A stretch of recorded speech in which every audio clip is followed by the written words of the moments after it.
Myrtle Beach, the home of the Cherry Grove Pier. The trophy for tonight, and hey, that trophy will make a great cup of cheer for one of these two ladies, either Wendy Macpherson or Cara Honeychurch.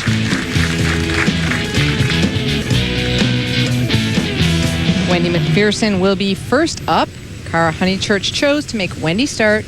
Pressure will be on Wendy at the end of the match. She'll finish last. 2:18 average. That was going into tonight's action. Well, this is what Wendy's been looking for. A couple breaks to get her there for the title match. Great come-out shot. Sure, she capitalized on that break big time that she received at the end of last match. Cara Honeychurch now, this is her 12th television appearance this year from Melbourne, Australia. Cara worked a little last week with Randy Stoughton on having her stance a little more upright, not bend over a little bit, not bend forward as much. She feels that really helped her this week.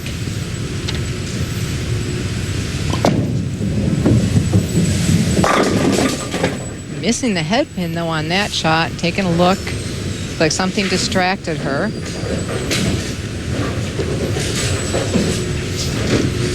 Seems like she lifted up out of that one a little bit, popped up at the line.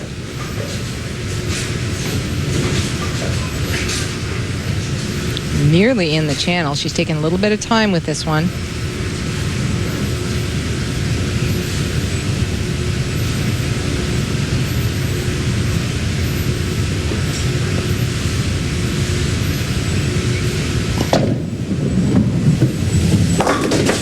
With the spare ball.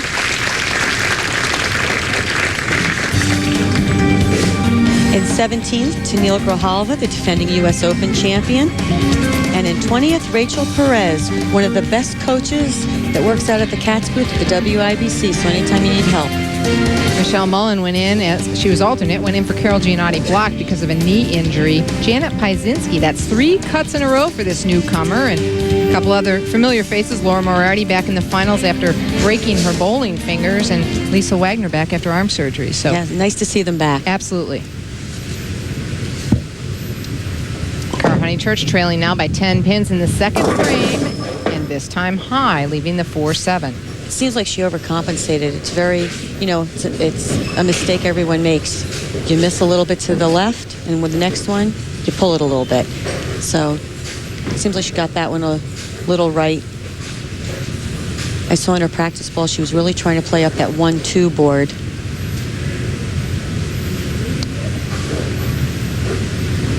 She averaged 221 this week, and Carolyn, that's one of the things she told us she had worked on over the break, playing more up the 1-2, and then came out this swing and didn't need to do it until this week.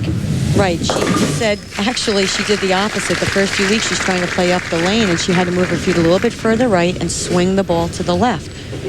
Now, she said, now I'm trying to hook it, and I'm supposed to be going straight. So I think she's finally found the answer this week, but she said she's been reading the lanes wrong. So Wendy Macpherson in the lead now by 22 pins. Has that first strike.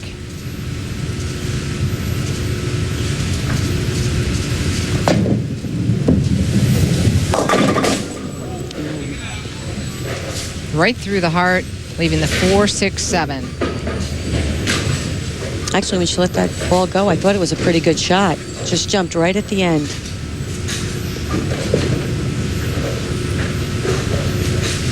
Well, she'll go for 2 of these and gets them. And Wendy's talked so much about being winless for so long. Carolyn asked her what it's going to take to win. What's it going to take?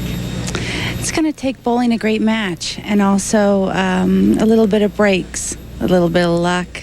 It never hurts anybody, and I'm just trying to be patient. If I keep getting here, sooner or later, it'll be my time.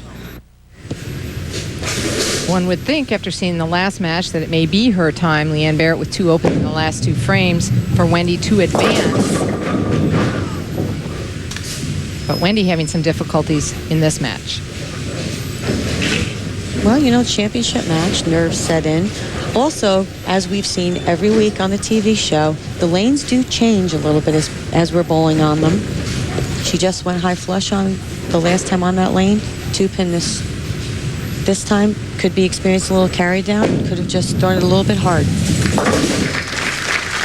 Spares it up. Well, early on this season, it was interesting to see that top seeds were winning most of the tournaments. In fact, they won 8 out of the first 10 events because of the transition. But it seemed like as the players got used to how the sport condition transitioned on TV, that turned around a little bit, because in the last 6 shows, only 2 of those were won by top seed. Yes. So it was people that were on the lanes winning. I think people became more comfortable with it and became more comfortable with the adjustments.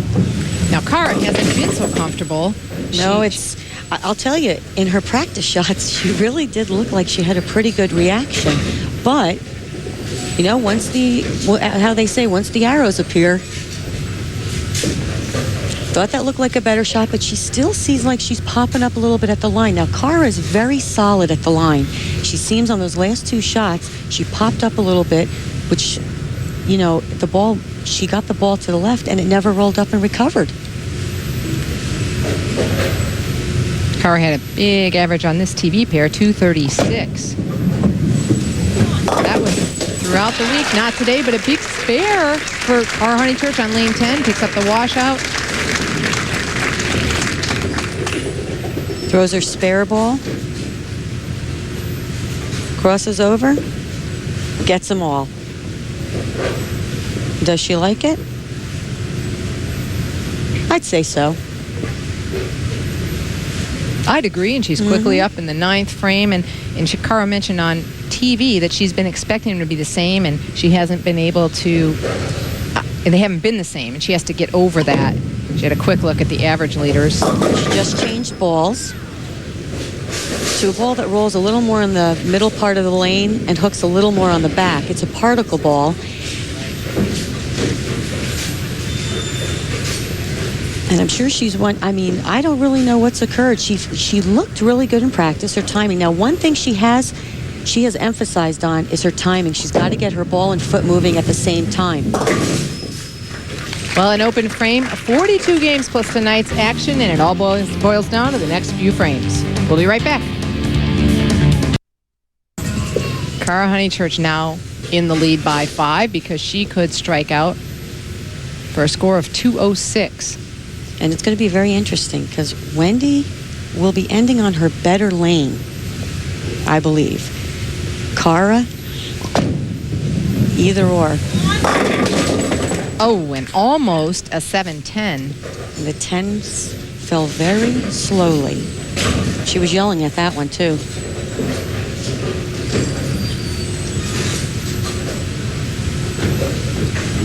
Better shot on that lane. 7-pin just stood. You see the PWBA athletes continuing their support, wearing the flags this week, and we'll continue that for the rest of the year. Spares it up, so Cara Honeychurch is trailing by 5 pins. She'll have to come from behind, but she's been doing that all week. You see what she did there, 5th round to the 6th round. She came from down under geographically and numerically from the 4th position to the 1st. In the final round, averaging 244. That's not a bad lowest all week, 6. That's not bad at all. Not bad. But a huge final round to secure this top seed position. Right now, though, she's 5 pins behind Wendy Macpherson. She shot 355 over last night. And by the way, did shoot 300 at me. Oh, that's right. I failed to mention that. Imagine that. Yeah, if you want to shoot 300, bowl me. In fact, she had an 8-12 coming out last night, her first 3 games, 8-12. She bowled great. Something bothered her on the approach. She stopped in the middle. Going to reset herself. Well, big shot here. She needs to take her time and really focus in on what she needs to do. Exactly. She really needs to double here to force Wendy Macpherson.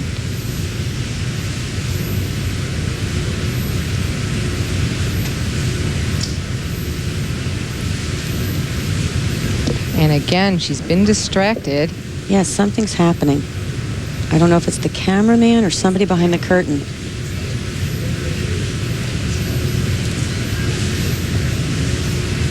So wisely taking a little bit of time again, backing off, too critical of a shot to allow yourself to get up there distracted. She's definitely doing the right thing.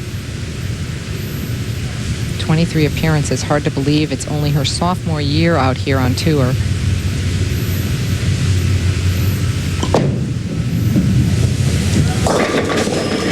Big strike at a big time. Cara Honeychurch can strike out here for 186. Wendy Macpherson could strike out for 191. Good shot by Cara. Got it out to the left a little bit. Ball came back light. Blew the pins around. Good shot on that lane. She went high flush in the 8th frame on that lane, so she might have that lane down.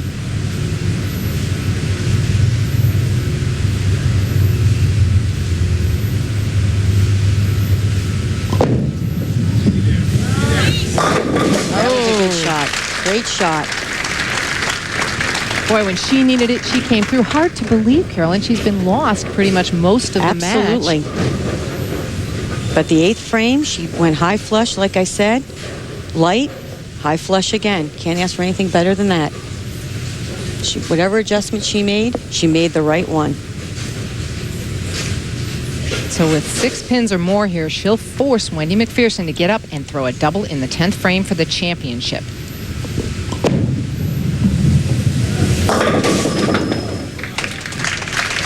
Eight was enough. Finishing up with a score of 184. Wendy Macpherson will have to double. Now the last 2 shots on this lane, Wendy has struck.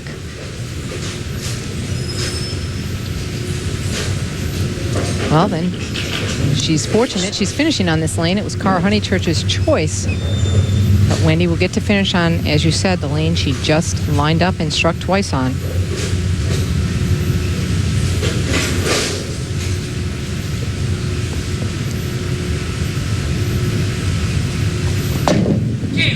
Looks like a good shot. It was a great shot. Good shot. 9 pin fails to go. That means it'll be title number 4 of the year for Cara Honeychurch. There's more to come, so don't go away.